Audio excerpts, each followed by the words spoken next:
Ce programme vous est offert par la SENSAP, première institution publique en RDC certifiée ISO 9001.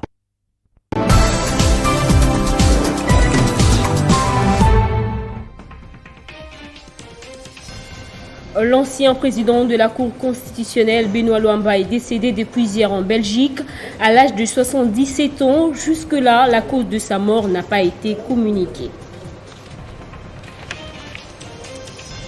Probable démission de Jean-Marc Kabound du poste de premier vice-président de l'Assemblée nationale. Le bureau du président de la Chambre basse du Parlement attend d'être saisi officiellement. Pénurie de carburant dans la province du Haut-Katanga. Le litre d'essence est passé de 2100 à 4000 francs congolais chez les revendeurs communément appelés Kadhafi. À la base, un mouvement de grève déclenché par le responsable des stations-service. Bienvenue à vous et merci de choisir Télé 50 pour vous informer.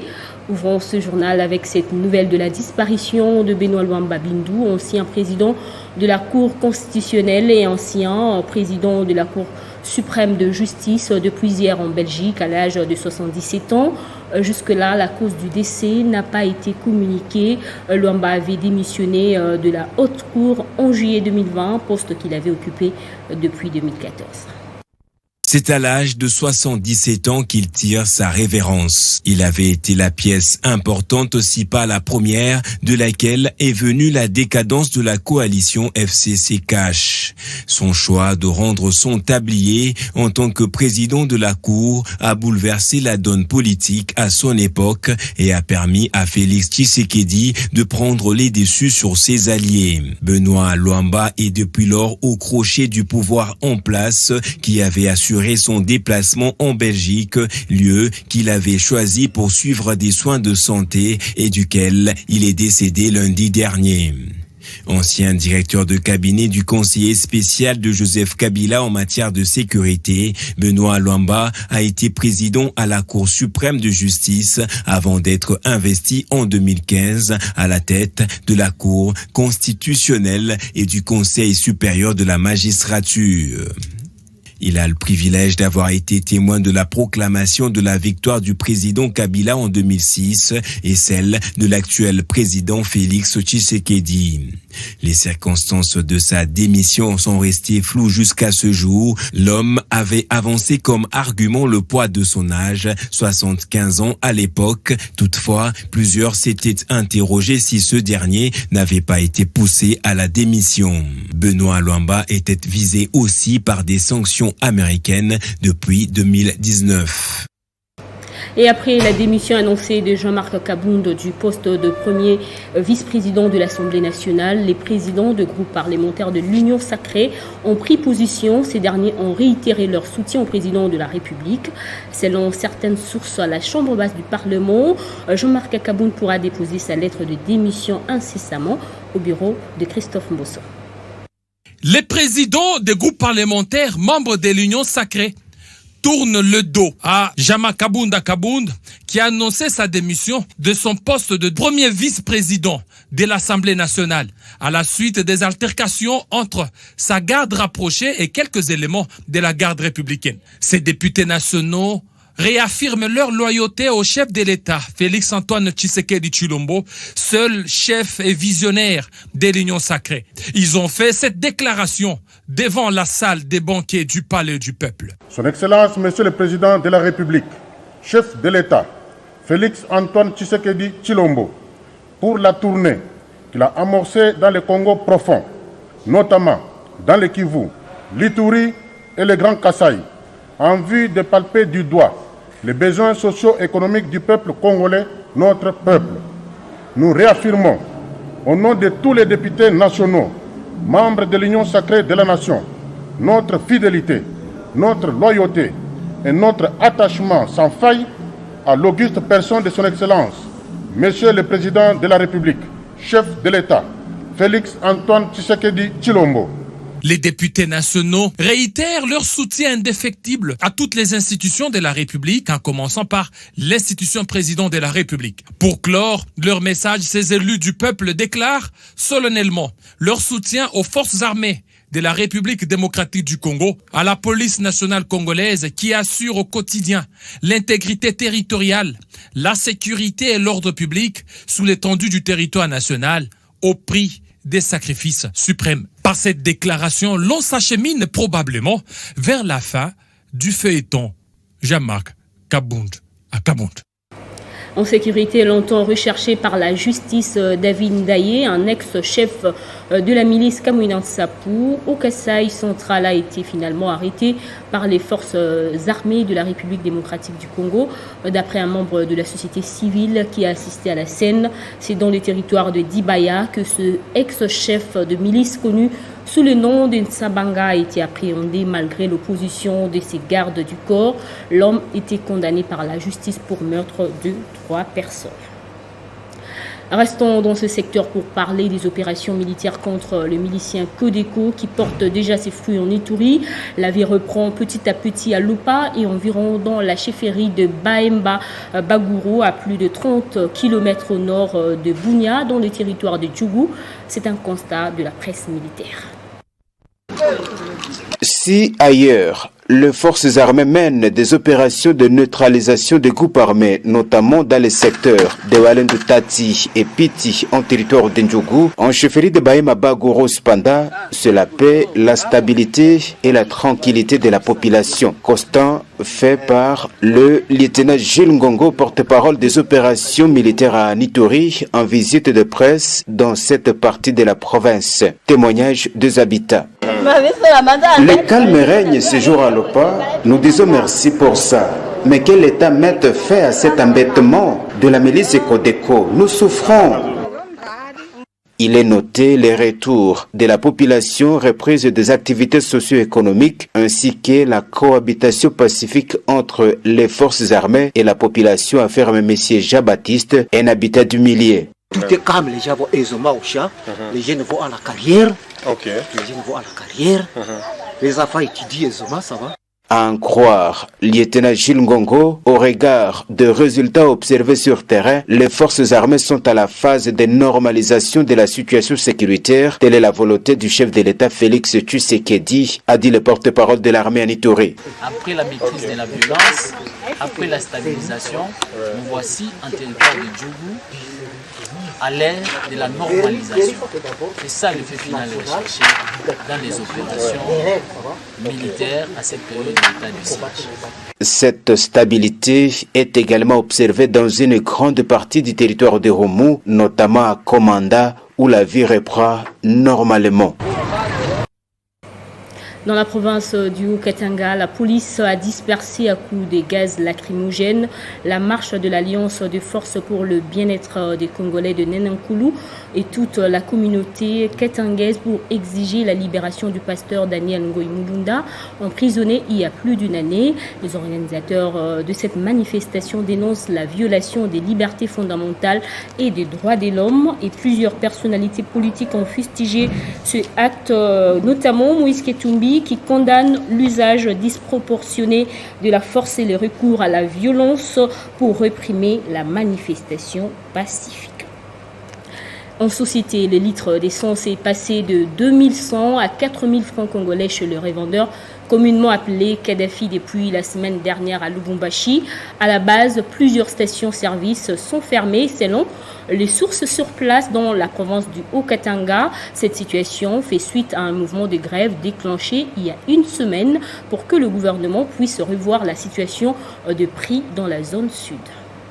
Le litre d'essence est passé de 2000 à 4000 francs congolais chez les revendeurs, communément appelés Kadhafi, depuis la semaine dernière à Lubumbashi dans la province du Haut-Katanga. À la base, plusieurs stations de service de la ville ont fermé depuis bientôt 2 mois. On peut le constater sur le boulevard Moussiri, l'avenue Kassavubu, sur la chaussée de Kassenga et Laurent Désiré Kabila, au rond-point Carrefour et sur les avenues Lumumba, Kassapa et Kilela Balanda, fermés pour raison d'irrégularité vis-à-vis de l'État. Première cause. En revanche, les quelques stations ouvertes sont submergées par des centaines de véhicules et motos qui attendent d'être ravitaillés à tout prix en carburant. Et personne n'a le droit de s'acheter plus de 15 litres. C'est le principe qui s'impose. Selon l'avis de certains conducteurs de véhicules, le litre d'essence qu'ils achetaient autrefois à 2000 francs congolais a pratiquement doublé Par conséquent, cette situation de rareté de carburant est à la base de la flambée de prix de transport en commun qui s'observe sur la ville de Lubumbashi. Le tronçon de 500 francs se négocie actuellement à 1000 francs congolais. À en croire quelques tenanciers des stations-service, il n'est pas question de rareté de produits pétroliers. Il s'agit plutôt d'un mouvement de grève déclenché il y a une semaine pour que le gouvernement puisse revoir leurs recommandations en ce qui concerne la situation de prix de la zone sud. Rappelons par ailleurs que le ministre des Hydrocarbures, Didier Moudimbu, avait indiqué le samedi 15 janvier dernier dans un communiqué que cette situation rencontrée dans le Haut-Katanga a occasionné des difficultés de ravitaillement des produits pétroliers. En économie, lutte contre l'insécurité alimentaire dans le pays. Précisément, au Sud Kivu, la population s'active pour rendre effective cette vision des autorités congolaises. Lors de son passage dans le territoire du Walungu, les députés nationaux Olive Mudekereza a distribué quelques matériels ainsi que des semences pour l'encourager à multiplier les efforts dans la production agricole. Expert pendant plusieurs années dans les domaines agricoles, Olive Mudekereza s'est dit déterminé à valoriser les secteurs qui restent à ses yeux les seuls moyens pouvant sensiblement réduire la pauvreté en RDC. Nous sommes venus ici pour les encourager. Moi-même, je suis agriculteur, je sais de quoi je parle. Devant une foule immense venue l'accueillir à son arrivée à Walungu, son fief électoral, où il séjourne à l'occasion de ses vacances parlementaires. Son message est celui de sensibiliser la population à investir dans l'agriculture. C'est avec l'agriculture qu'on va reconstruire ce pays. D'ici 2050, nous serons environ 10 milliards de la population mondiale. Nous sommes 7 milliards aujourd'hui. Nous devons maintenant prévoir pour 30 ans à venir. Et nous devons nous investir dans l'agriculture. Pour encourager les agriculteurs à demeurer dans sa vision, l'élu de Walungu a procédé à la distribution des semences à la population, acte qui a été salué par de nombreuses familles qui se sentent accompagnées dans les efforts de l'autosuffisance alimentaire. Patia majembe tukwe na limamo, alituletea njo bunga ya muhindi, akatuletea mchele na leo atatugabulia manguo. Rappelons ici que bien avant sa descente à Walungu, le député national Olive Mudekereza a participé au Salongo le samedi 8 janvier dernier aux côtés des familles militaires dans les camps Sayo dans la commune de Dibanda. À cette occasion, l'élu de Walungu a posé d'autres gestes de solidarité à travers des dons contenant des vivres et non-vivres aux veuves et aux filles et fils militaires. Dans l'actualité panafricaine, nouvelle journée de manifestation contre le pouvoir militaire a coûté la vie à 7 personnes tuées par balle hier au Soudan, portant à 71 le nombre de manifestants tombés depuis les putsch du 25 octobre dernier. De son côté, la police assure que l'un de ses généraux a été poignardé à mort lors de récentes manifestations. Et pour commenter ce sujet, suivant Henri Désiré Ntouzi, producteur associé du JT diplomatique et contributeur à la Voix de l'Amérique.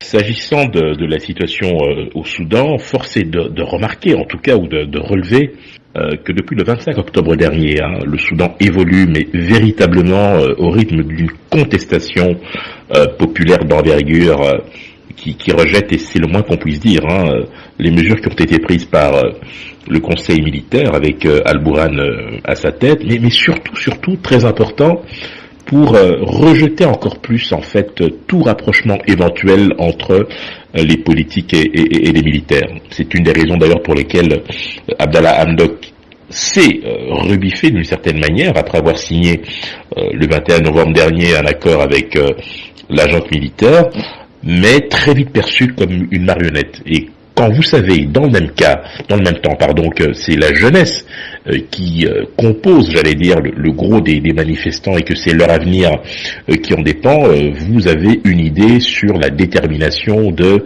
la contestation actuelle. Alors, évidemment, tout ceci se fait dans un contexte très particulier puisque d'autres pays africains sont confrontés à des difficultés similaires, mais pas toujours orientés de la même façon. Si vous allez au Mali, par exemple, là, pour le coup, vous avez les sanctions de la CEDEAO qui ont été, j'allais dire, imposées au Mali, avec effectivement une population qui, malheureusement, est la première victime.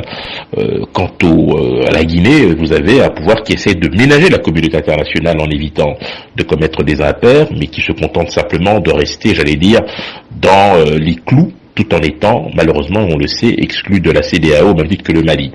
Pour ce qui est du Tchad, c'est un peu particulier, mais il faut simplement rappeler que, s'agissant du Soudan, ce à quoi nous pouvons nous attendre, c'est malheureusement un durcissement des militaires, et je pense que là, il faudra, pour le coup, une intervention de la communauté internationale sous forme de médiation pour essayer de trouver un compromis qui puisse être acceptable.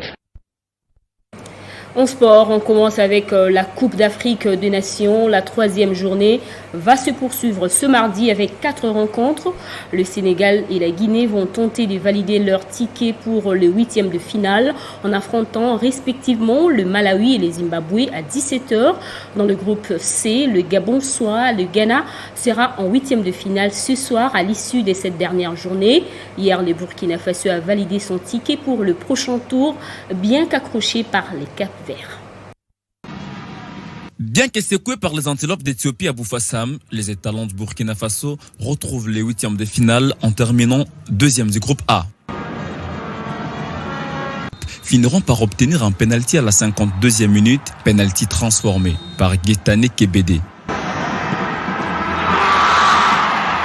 Dans l'autre match de ce groupe, il incluait un coup franc de Ngameleu repoussé par la défense capverdienne. Rentrons au pays pour parler Ligue nationale de football. En Vodacom Ligue 1, la 27e édition va se poursuivre ce mardi à Mbujimayi. Sa Majesté Sanga Balende accordera son hospitalité à la jeunesse sportive de Kinshasa au stade Kachalabunjola sous le coup de 15h30. L'autre match à suivre demain, c'est le FC Saint-Éloi-Lupopo, association sportive V-Club. Place au rappel des titres. L'ancien président de la Cour constitutionnelle, Benoît Luamba, est décédé depuis hier en Belgique à l'âge de 77 ans. Jusque-là, la cause de sa mort n'a pas été communiquée. Probable démission de Jean-Marc Kabound du poste de premier vice-président de l'Assemblée nationale. Le bureau du président de la Chambre basse du Parlement attend d'être saisi officiellement. Pénurie de carburant dans la province du Haut-Katanga. Le litre d'essence est passé de 2100 à 4000 francs congolais chez le revendeur communément appelé Kadhafi. À la base, un mouvement de grève déclenché par le responsable de station-service. Ne nous quittez pas, la revue de presse est dans un instant.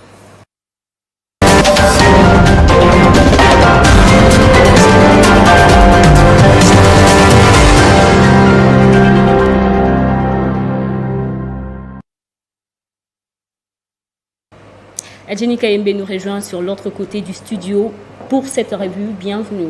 Merci Védrine Kenge, bonjour à tous. On commence par malaise au sein de l'UDPS. Jean-Marc Kabound démissionnera-t-il de son poste de premier vice-président de l'Assemblée nationale? En tout cas, ça devient hypothétique pour l'heure. Personne ne saura répondre par oui ou non. Du fait que l'homme n'a pas jusque-là répondu clairement sur sa démission ou non. En attendant la décision finale de celui qu'on appelle affectueusement maître nageur ou 520 gigas. Nombreux observateurs cités par Forum des As estiment qu'il doit s'assumer s'il compte exister politiquement. Le seul moyen pour lui de sortir par la grande porte, c'est de concrétiser sa démarche.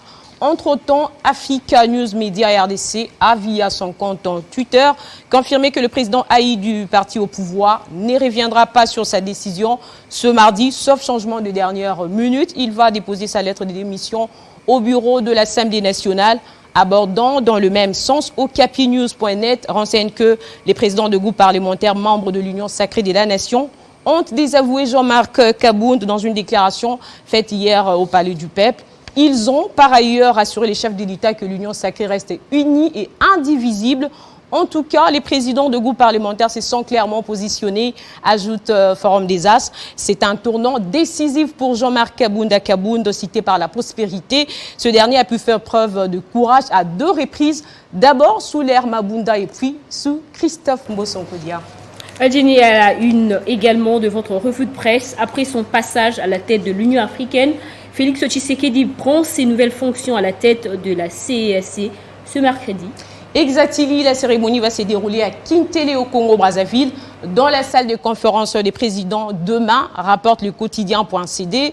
D'après ce média en ligne, cette activité sera une occasion pour le pays des Lumumba de se revêtir d'une nouvelle robe sur les plans diplomatiques et géostratégiques. Dans son dernier discours, le président sortant de l'Union africaine a jugé son bilan largement positif avec les relations diplomatiques qu'il a menées pendant une année, rapporte la prunelle RDC.info. Et des réactions n'ont pas manqué après son discours. Si certains ont salué le travail abattu par Félix Tshisekedi à la tête de l'Union africaine, d'autres par contre ont jugé son bilan d'échec total. Cela à tous les niveaux renchérit le site. C'est le cas du député provincial Promesse Matofali Yonama, élu de la province du Nord Kivu à l'est de la République démocratique du Congo. Il se base sur les événements qui ont marqué le mandat de Félix Tshisekedi, surtout avec la turbulence au Soudan, l'activisme de Boko Haram au Nigeria et l'entrée des groupes rwandaises et burundaises au Congo. Et enfin, au Soudan, la rue ne décolère pas malgré la médiation de l'ONU. Oui, pas toujours d'entente entre les deux parties, donc le militaire et le civil. Hier, au moins 17 personnes ont péri lors d'une nouvelle journée de mobilisation anti-putsch, rapporte Radio France Internationale. Les manifestants ne jurent que sur le départ des militaires et le retour d'un gouvernement civil. En tout cas, la journée de lundi a été l'une des journées les plus sanglantes dans la répression de manifestations contre le coup d'État militaire. Le bilan du hier porte à 71 le nombre de manifestants tués depuis les putsch du 25 octobre, complète France24.com. Parmi eux, un général qui a été poignardé à mort lors des récentes manifestations. Dans ce pays, les militaires et paramilitaires sont déjà accusés d'exaction, notamment du viol des manifestants. Ce même lundi, les conseils de défense avaient annoncé la création d'une force spéciale antiterroriste pour faire face à des potentielles menaces. Et merci Jenny Kayembe pour la sélection des titres parus ce mardi dans la capitale. Merci à vous autant. Et à vous également, merci de nous suivre. L'actualité continue sur Balamboka Congo sur YouTube.